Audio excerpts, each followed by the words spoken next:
Thank you, Mr. Tani-san. We do end up in some fun locations together, don't we?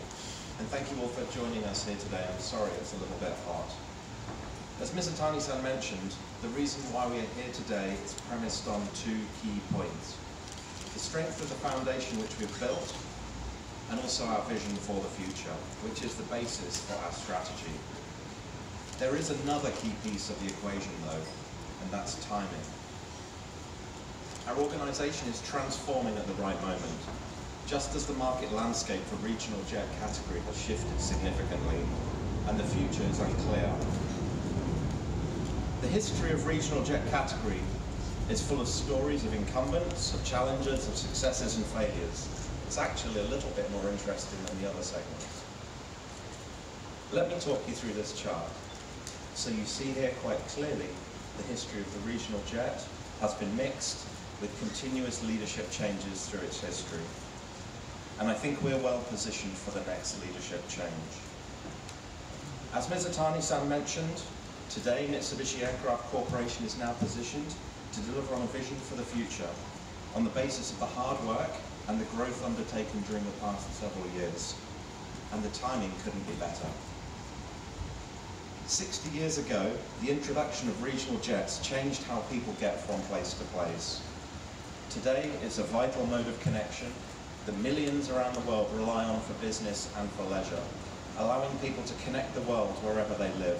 For example, people who live in Fargo, North Dakota, are here today because of regional jets. Since we're here in Paris, I thought I would just take a moment to pay homage to the first regional jet, the Caravelle, which had its maiden flight in 1955. The name refers to a 16th century lightweight Portuguese ship.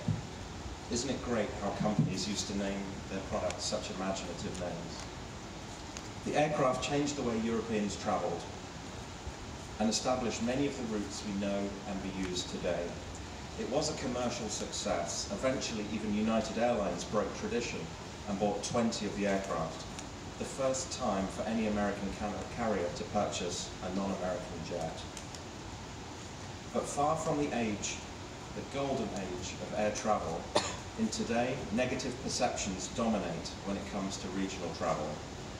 Simply put, the aircraft available don't deliver the passenger experience that we expect from mainline and wide-body aircraft. The reason for this is because the incumbents are either trapped, saddled with older platforms that they tweak around the margins, or have deliberately deprioritized regional, investing their talent and their money on products for the greater 100-seat market. This, despite the fact nearly half of the flying public travels on regional jets in the largest market, the US. As a result, airlines are unable to give their passengers the quality of experience that they'd like to deliver. A little later, Steve Harrow, our head of marketing, will be sharing more about how the Mitsubishi Spacejet family will redefine short and medium distance flight for airlines and their customers. Today's regional market looks very different to the market we envisaged 5 or 10 years ago. Last month we heard that Bombardier was divesting from commercial aircraft, leaving only one regional jet option in the US, the world's largest market for the category, and creating a global monopoly. And scope clause is here to stay. In aerospace, a monopoly can be dangerous. The market demands, supports and regulates competition for the benefit of the air traveller and for society as a whole. Competition drives innovation. This innovation ensures that continually rising passenger expectations can be met, which in turn benefits the airlines. And we're here to change that. A breakthrough product can leapfrog the competition and open up opportunities. Mitsubishi Aircraft Corporation has an opportunity to balance this equation. The Spacejet M100 is our chance to break through, a game-changing proposition to airlines that will reset the way people experience regional. This new technology gives us an opportunity to not only catch up, but to jump ahead of our competition. Of course, This product advantage requires organizational and structural support to succeed. Developing our global presence, building strategic partnerships, and developing the product and support services.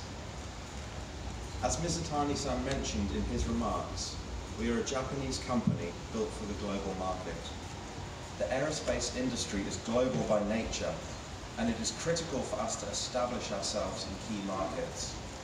All OEMs have a presence in key markets around the world.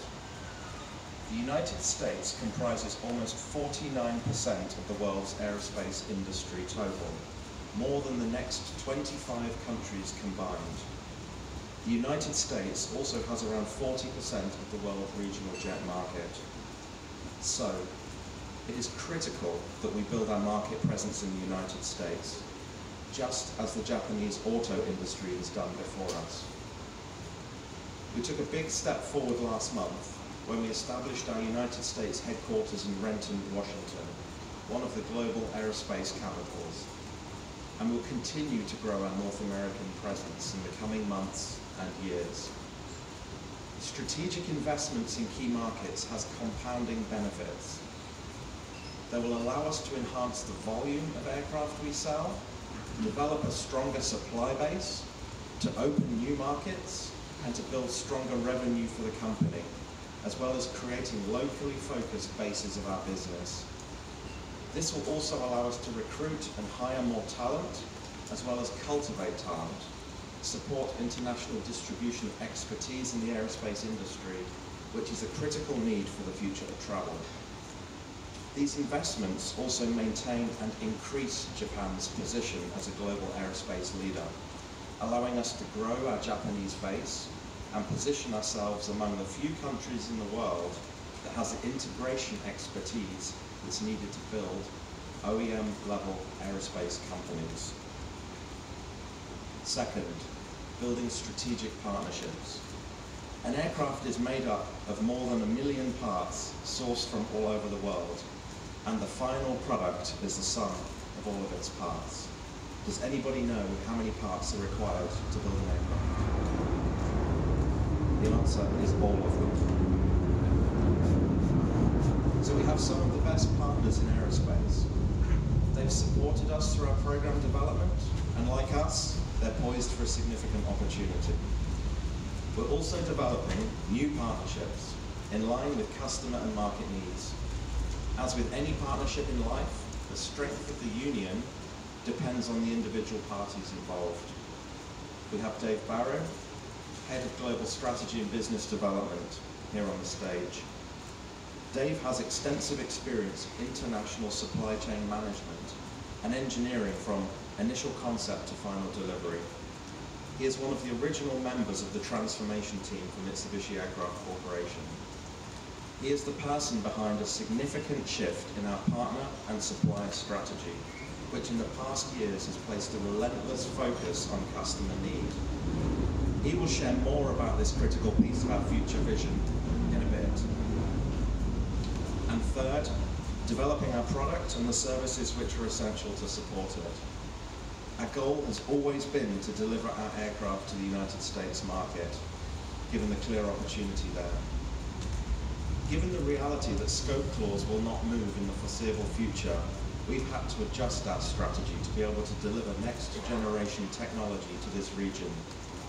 Today, the MRJ-70 is no more. The market moved on. Competitors no longer deliver smallest capacity aircraft. Through our research and development over the past few years, we've created the Spacejet M100, a product fully optimized for the current market conditions that airlines are really excited about. Steve will tell you more. The constraint of scope has forced us to be innovative and nimble in contrast to our competitors in how we approach our target of introducing next generation technology to this market segment.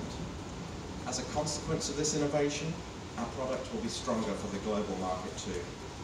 The Spacejet M100 is based on the Spacejet M90 platform, but has been optimized to fit within the market to unlock new value for its operators and their passengers. As we work to secure our global organisational and functional strategies and to align our strategic partnerships, our next hurdle will be to ensure that we are developing the support services required. The Caravelle is a good reminder of how the right product can shift a paradigm. When it debuted at the 21st Paris Air Show, Flight Global called it a startling break with accepted pure jet transport ideas. And this is where we're at today, looking to break through with a fantastic product. The Mitsubishi Spacejet M100 includes ultimate comfort and unmatched performance, a passenger experience that rivals and exceeds mainline comfort, with more personal space, large overhead bins, and never a middle seat. We want to paradigm shift this market. But to do so requires generating a long-term and sustainable business ecosystem, continued innovation based on market desires, and a strong wish to truly improve this sector of the market. We've shown our dedication through product and company development in the face of extreme challenges and doubt. As we move forward in delivering our vision on shifting the paradigm in this category, we must make the regional jet business more sustainable for all. And I will now hand over to Dave to explain this in more detail. Thank you.